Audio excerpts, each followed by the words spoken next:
옛날 옛적에 어느 마을에는 아주 큰 부자인 마님이 살고 있었습니다. 이 마님은 욕심쟁이의 아주 탐욕한 사람이었습니다. 소작인들을 개부리듯 하고 자신의 눈에 조금이라도 벗어나면 여러 구실로 괴롭히는 것입니다. 그래서 그 집 머슴들은 그 집에서 오랫동안 있는 사람이 없었습니다. 물론 1년을 못 버티고 나가면 세경도 한 푼 없이 쫓아냈습니다. 물론 마을에서 이마님의 소문이 파다해서 동네 거지들도 이 집으로 동냥지를 오지 않을 정도였습니다. 이 마님의 집 뒤에는 커다란 바위가 하나 있었습니다. 마님이 집안이 잘 되는 것은 이 바위 때문이라고 마을 사람들은 소근거렸습니다. 마님은 남다른 부자가 된 뒤에도 늘 하는 일마다 잘 되었고 돈이 끊이지 않고 벌어졌기에 많은 사람들의 부러움을 샀습니다. 어유 저 집 타고난 복이 엄청나. 아주 돈복이 타고난 사람이야. 보통 사람이 아니야. 저대로면 조만간 나라 제일의 부자가 되겠는데 마음을 저렇게 나쁘게 쓰고도 욕심그득하지만 어찌 일이 잘 되는 겐가. 마을 사람들은 이해할 수 없지만 그냥 부러울 뿐이었습니다. 그렇게 마님의 부가 날이 갈수록 커져가던 어느 날이었습니다. 어느 날 이마님의 집에 한 스님이 찾아왔습니다. 거지들도 동냥하러 오지 않는 이곳에 그것도 스님이 시주를 온 것입니다. 스님은 집 앞에서 목탁을 치며 말했습니다. 계십니까? 주인장, 저는 용암산의 용암사에서 온 중이올시다. 부디 약간의 시주를 부탁합니다. 나무 관세음보살? 스님은 목탁을 두드렸습니다. 연부를 외기 시작했습니다. 하지만 이마님은 그런 스님이 너무나 못마땅하지 않았겠습니까? 가뜩이나 욕심이 그득한 사람에게 공으로 달라고 하니 얼마나 못마땅하겠습니까? 아니 남의 관세음이고 스님이고 간에 도대체 왜 내가 고생해서 번 내 재산을 공짜로 주어야 하는 것이지. 더군다나 나는 지금 아주 중요한 셈을 하는 중인데 왜 와서 시끄럽게 연불질이야? 정말 열불이 나는구만. 어서 내 집에서 나가라. 이 땡중아. 그러지 말고 시주를 부탁하오. 나무 관세음보살? 그러시면 복을 받을 수 있을 겁니다. 이 집 정도면 더욱 덕을 쌓아야 되지 않겠습니까? 스님은 끝까지 나가지 않고 계속 시주를 부탁했습니다. 그러니 마님은 화가 머리끝까지 올랐습니다. 정말 나 지금 바쁘다고. 시끄럽게 굴지 말고 어서 썩 나가거라. 마님이 한참을 말해도 나가지 않으니 마님은 하인 돌쇠를 불렀습니다.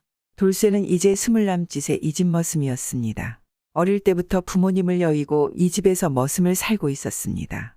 다른 머슴이 1년을 버티지 못하고 나가는 것과 다르게 돌쇠는 10년을 이 집에서 지냈습니다. 물론 성심이 바르고 성실하기 때문에 이런 집에 있을 수 있지 않겠습니까?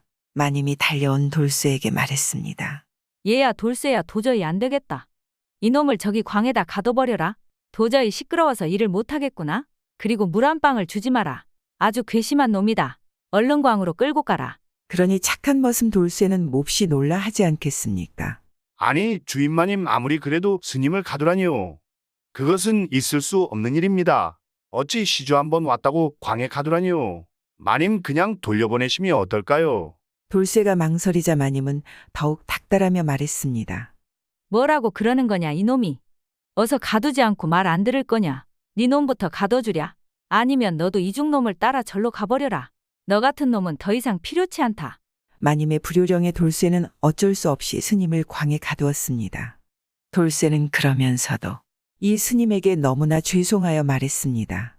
아유, 스님 제가 사정이 이렇습니다. 부득이 어쩔 수 없이 스님에게 이런 무례를 범하니 너무나 죄송합니다. 그런 돌쇠를 보며 스님이 웃으며 말했습니다. 아니요. 걱정하지 마시오. 그대의 잘못이 아니니까 내가 광에 갇히겠소. 안내하시오.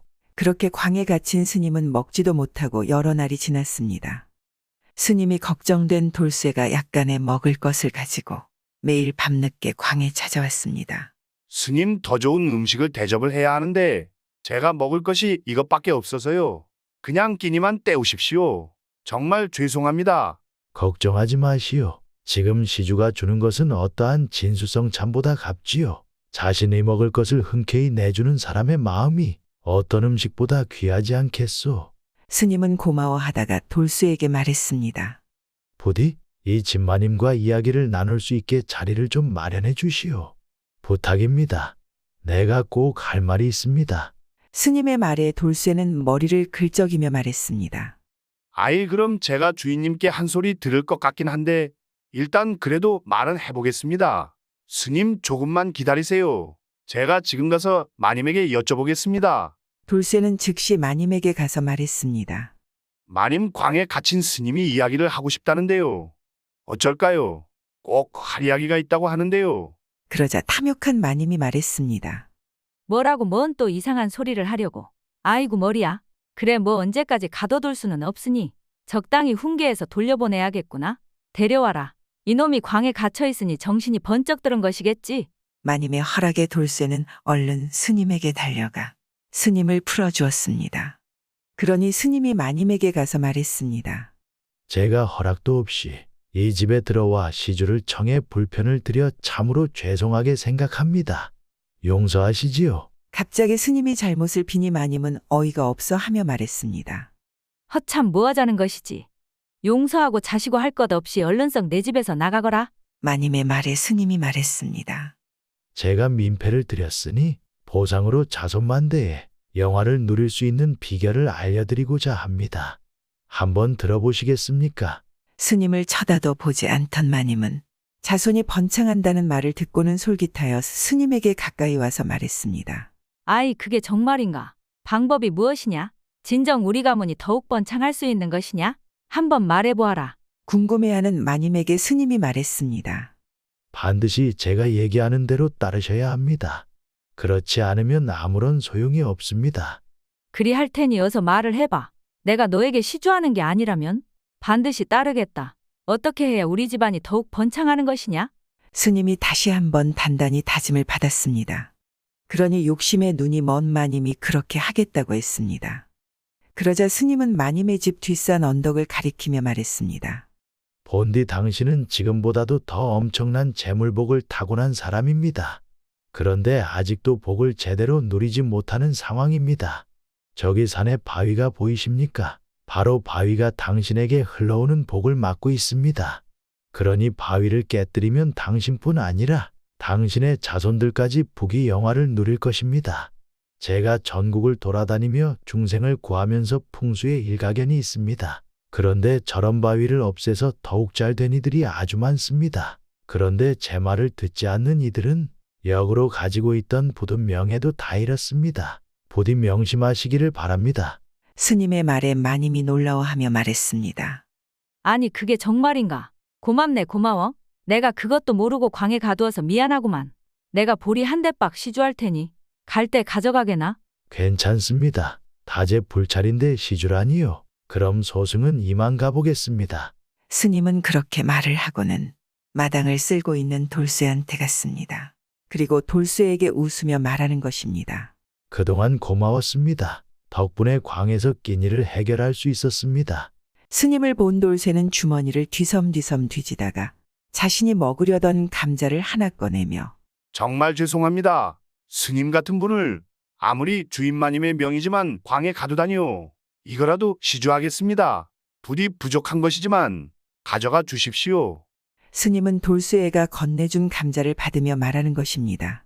제가 드릴 것은 없고 시주에게 운을 터줄 방법을 가르쳐 주겠습니다. 그러자 돌쇠가 당황하며 제가 지금보다 더 잘 살 수 있다는 이야기인가요? 제가 무엇을 해야죠? 스님! 이제 곧 이곳의 주인마님이 뒷산에 바위를 깨기 시작할 것입니다. 그러면 이 집을 나가서 산중턱에 있는 집을 짓고 그곳에 밭을 일구십시오. 산에 밭이니 그간 모운세경으로 살 수 있을 겁니다. 그러면 그간 시주님의 덕을 쌓은 것을 보상받을 수 있을 겁니다. 그리고 스님은 마님의 집을 나서서 사라져 버렸습니다.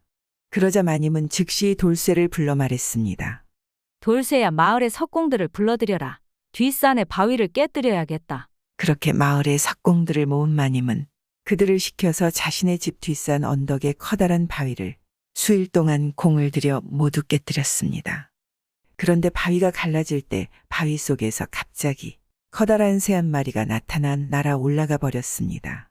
그러니 석공들은 이 일을 무척이나 신기해하고 마님에게 말했습니다. 그러나 마님은 욕심에 눈이 멀어 그것에 대해서 전혀 신경 쓰지 않았습니다.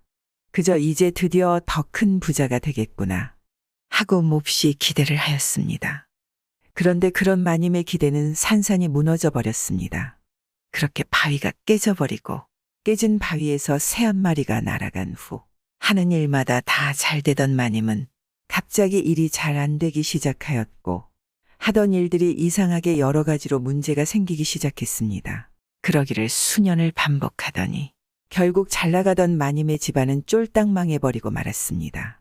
그런데 돌쇠는 스님의 말대로 바로 이 집에 나와서 산중턱에 집을 짓고 밭을 일구었습니다. 그런데 어느 날 밭을 일구던 돌쇠 앞에 놀라운 광경이 벌어진 것입니다. 밭을 일구던 땅에서 수십 개의 산삼이 가득한 것입니다. 돌쇠는 그것을 팔아서 여기저기 논밭을 사고 농사를 열심히 지었습니다. 그런데 이전 마님이 하던 대로 모든 일이 잘 풀리는 것입니다. 돌쇠는 마님보다 더 큰 부자가 된 것입니다. 아, 이것이 스님이 말한 대로 덕을 쌓은 보답이구나. 나는 마님처럼 욕심내지 말고 어려운 마을 사람들을 도와야겠다. 그 이후로 돌쇠는 더욱 큰 부자가 되었고 대대손손 잘 살았습니다.